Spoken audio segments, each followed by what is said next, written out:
Hello, friends. My name is Miss Sammy. Hey, Miss Sammy, how you doing? Pretty good. Looks like you're having a little bit of trouble with your lettuce. Huh. Maybe. I'm here to tell you we're going to work on our James Rizzi Cityscapes. Well, that sounds great. Sounds like fun. Well, you thought of it.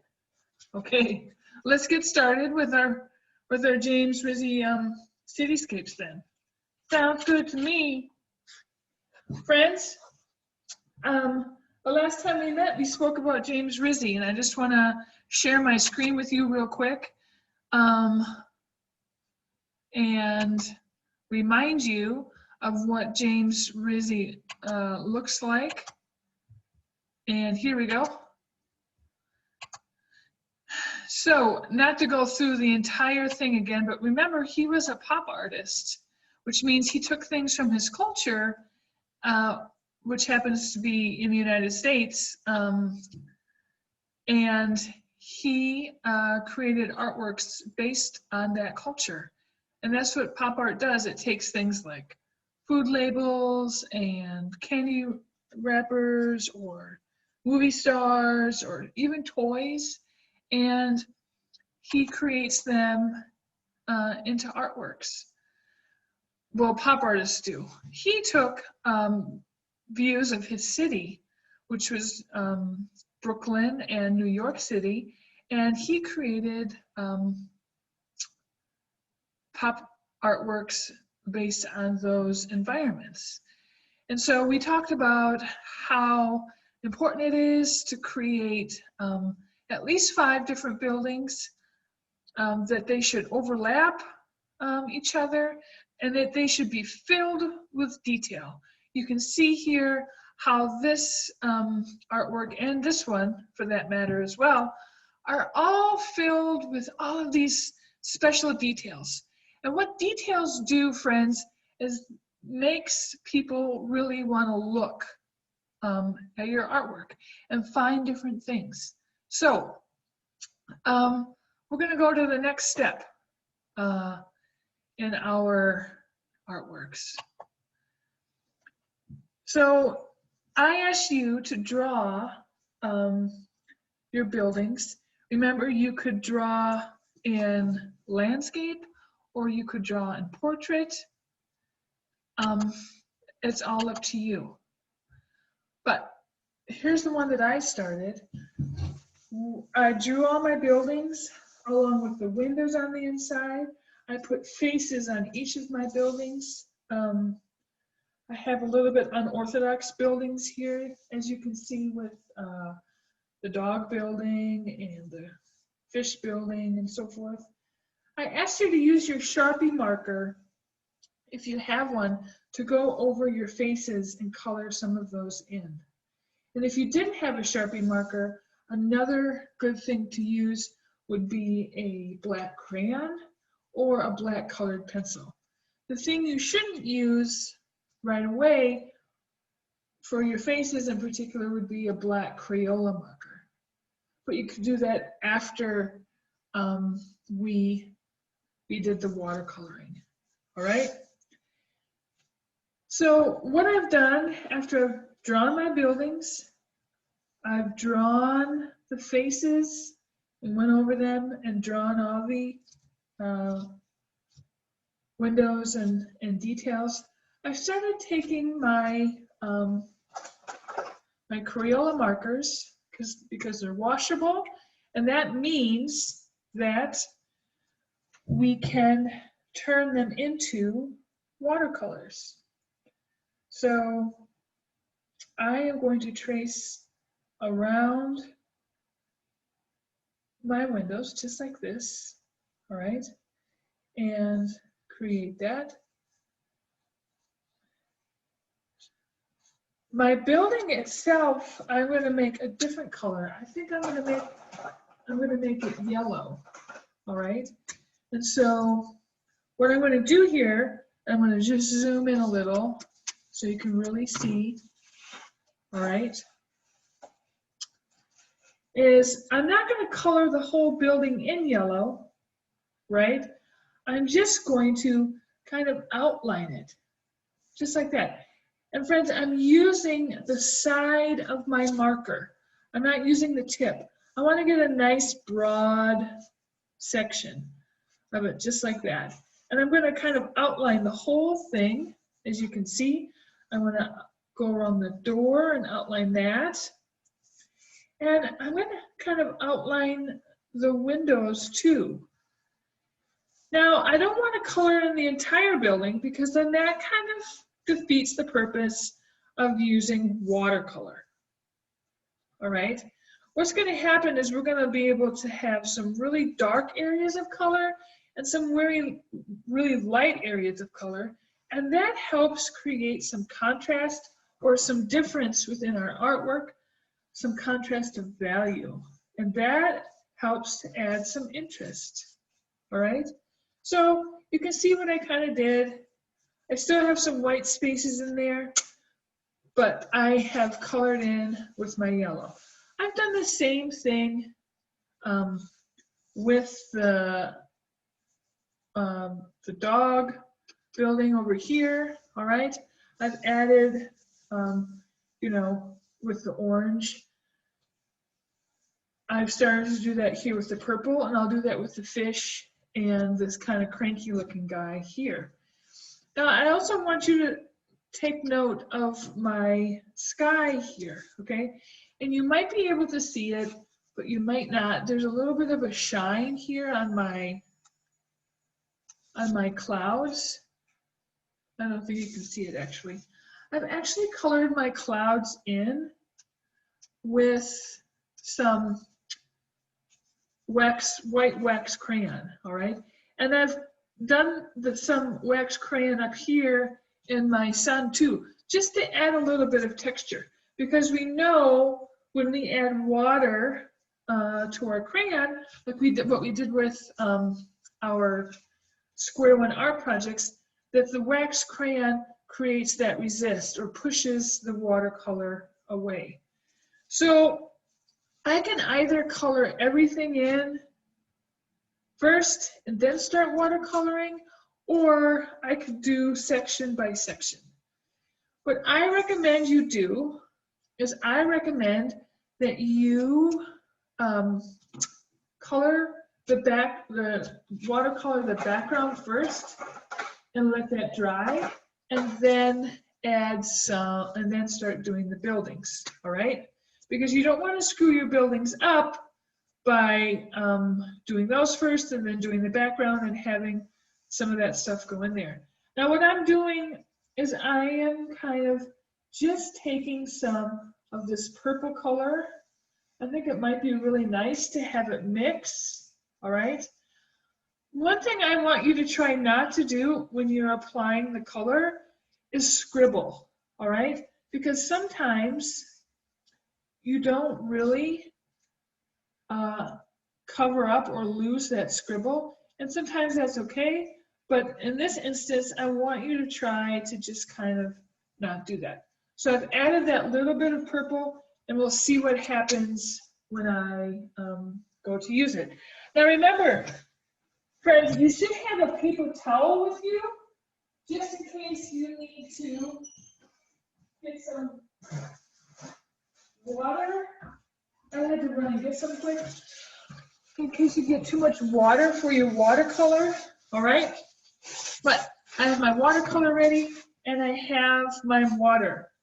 Now, remember, you can always use your Q-tips, and I just realized I don't have any sitting with me right now, so I'm just going to use my paintbrush.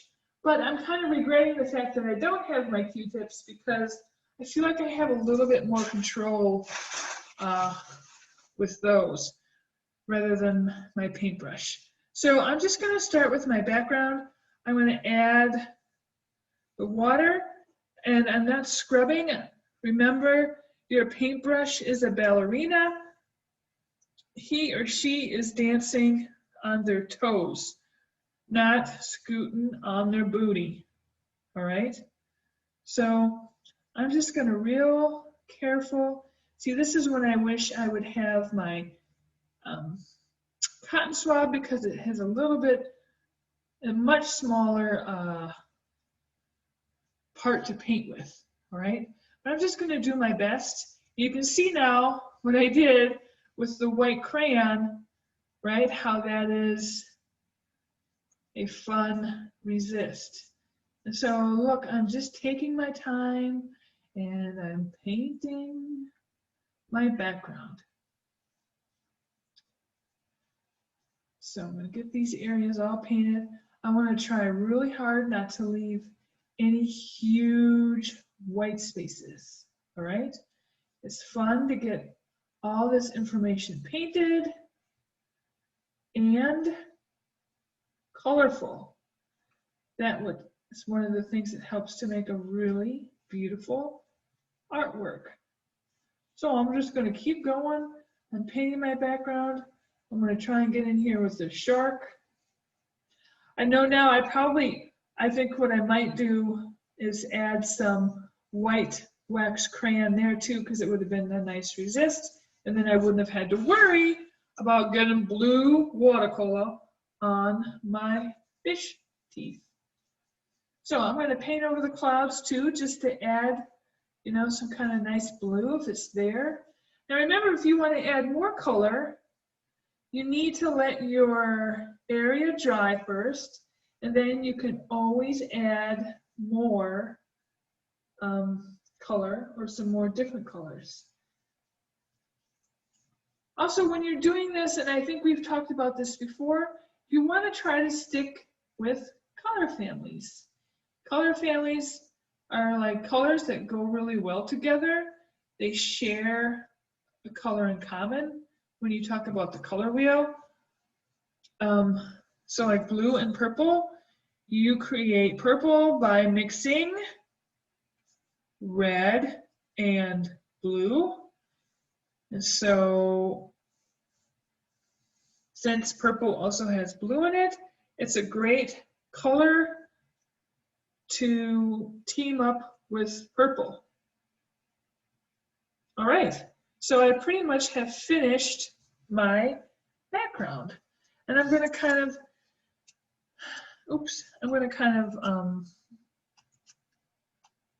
let you kind of see what that color looks like, all right? Get a little closer. So when I'm ready now to move on to a different color, I'm going to make sure that I rinse my brush really, really well. Or if you need to change cotton swabs, you can do that. And I'm just going to kind of squeeze it out. Particularly when I'm going to go down here and do something with yellow, all right? So it's the same thing, friends. I think the first thing I'm going to start with would be the windows, all right? And you see how it makes it kind of a nice, like the outside is emphasized with the color, and then the inside is kind of a lighter color. That's what I'm talking about when you just color in not the entire thing, but small areas. It creates value. And value is the lightness and darkness of a color. I mean, it also means other things, but in art terms, it means the lightness and darkness of a color. So the outside is darker and the inside is a little bit lighter. So I'm going to do that all with my windows. Now let's just kind of, zoom in a little bit so maybe you can see them a little bit better. So that's what my windows look like. Ah, my materials box is in the way. There we go. All right. So now, guys, I'm ready to paint the larger part of the building. All right. I could decide, you know what I'm going to do quick? I'm going to take some wax crayons here, and I am going to color in my eyes here, and I'm going to color in my teeth So, well, not my teeth, but the building's teeth. I'm going to color those in with a white crayon. So what I'm going to do is just go over them. So just in case I happen to go over it, it won't matter. I won't turn my building's teeth yellow. All right, so now I'm just going to come in and paint the building yellow. And the tricky thing with yellow happens to be that it's a very, very light color, all right? It's a very light color, so sometimes it's hard, it might be hard for you to see when I'm painting it. But you can see over here a little bit. Now remember, I can always come back and add maybe a color to its color family. A color like that might be maybe a little bit of orange, right? Yellow and orange work really well together. Now look what happens when I paint over my pink eyes. They stay pink, and there's some yellow that goes into it, all right? So I've got that building done. I have to go back and finish the door. I'm not quite sure what color I want to paint that yet. Maybe I'm going to paint it purple. We'll see. All right. So I'm just going to continue going. And see, what I've done is I've done this yellow building first. And then I might move up here to the fish building because I know because of the proximity of where the fish is in relation to the building down here, they're far enough apart, these two things, that their colors are not going to bleed together. So I'm just gonna go ahead and paint and draw here around this fish.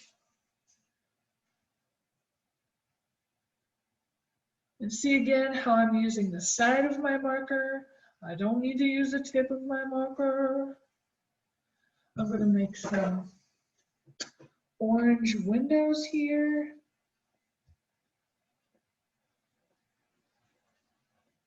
And it looks like my orange marker is wearing out a little bit, but you know what? That is okay for me because I'm using it as a watercolor, right? And that will help me kind of conserve my color a little bit.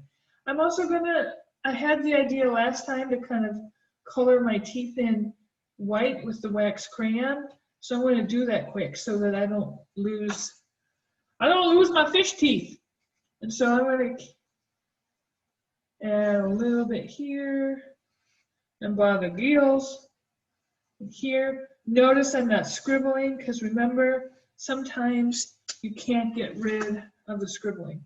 Now with these, I'm just gonna color in with a crayon again, all right, to add some more resist. And now I can paint my fish.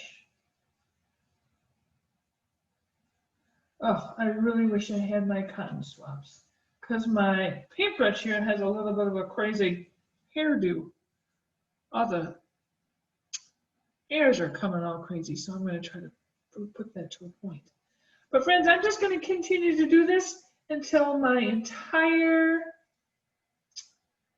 painting, my entire picture has been painted, leaving hardly any white space whatsoever.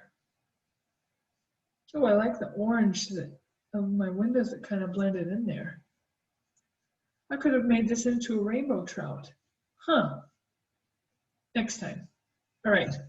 I'm going to switch colors here. I'm going to do the orange mouth. All right. Notice I'm not scrubbing with my paintbrush. I'm painting in one direction. Remember to keep your ballerina on her toes.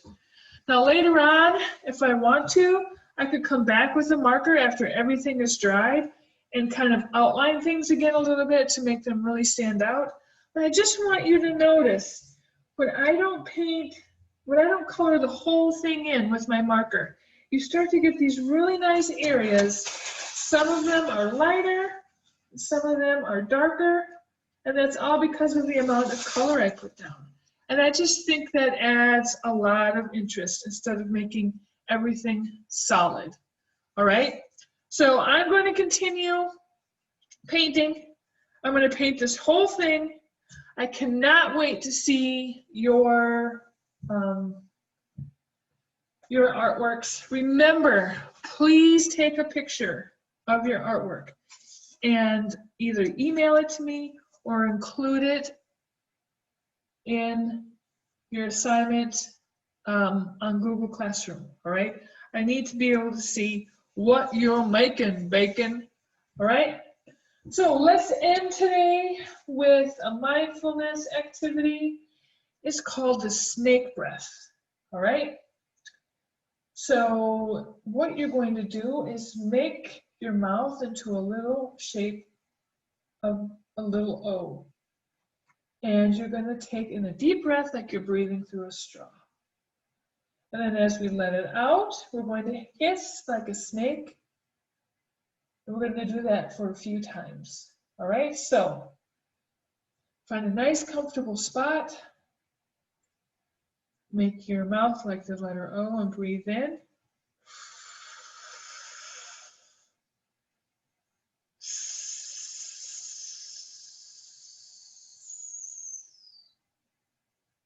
And breathe out like a hiss.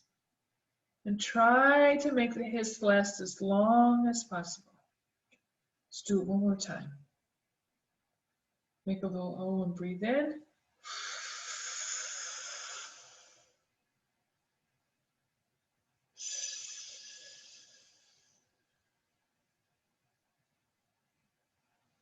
I want you to really feel what happens to your shoulders and your chest as you're breathing in and as you're exhaling.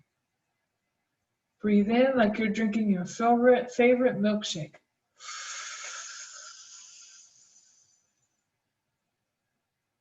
And breathe out.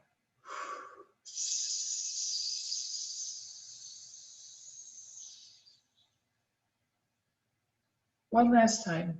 Breathe in. And breathe out.